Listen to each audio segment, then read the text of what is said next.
Ma question, à laquelle j'associe l'ensemble de mon groupe LIOT et particulièrement mon collègue Christophe Naegelen, s'adresse à Monsieur le ministre de l'Europe et des Affaires étrangères. La situation à Gaza est catastrophique.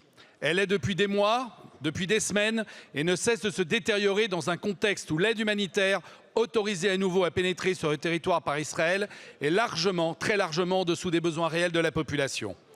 Monsieur le ministre, vous avez récemment évoqué à nouveau la nécessité de respecter le droit international dans le cadre du conflit à Gaza.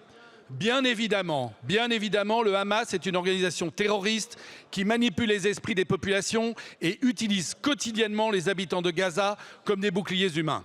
Le pogrom odieux du 7 octobre 2023 est le pire crime perpétré contre le peuple juif depuis la Shoah, mais pour autant, à ce jour, le droit de l'État d'Israël à se défendre et à voir tous les otages libérés par le Hamas a largement dépassé la limite du tolérable par l'intensité des bombardements sur les civils.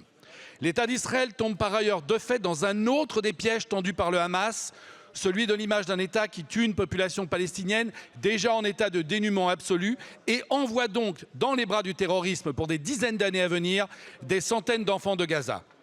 Monsieur le ministre, comment la France évalue-t-elle ces actions au regard de leur conformité avec le droit humanitaire international, tout en prenant en compte la légitime sécurité d'Israël, ainsi que le contexte de souffrance et de revendication du peuple palestinien? Quelles initiatives la France entend-elle promouvoir pour favoriser un respect strict des droits humains et encourager une désescalade durable dans ce conflit? Enfin, Monsieur le ministre, confirmez-vous que pour peser sur la situation, la France s'apprête à reconnaître l'État de Palestine?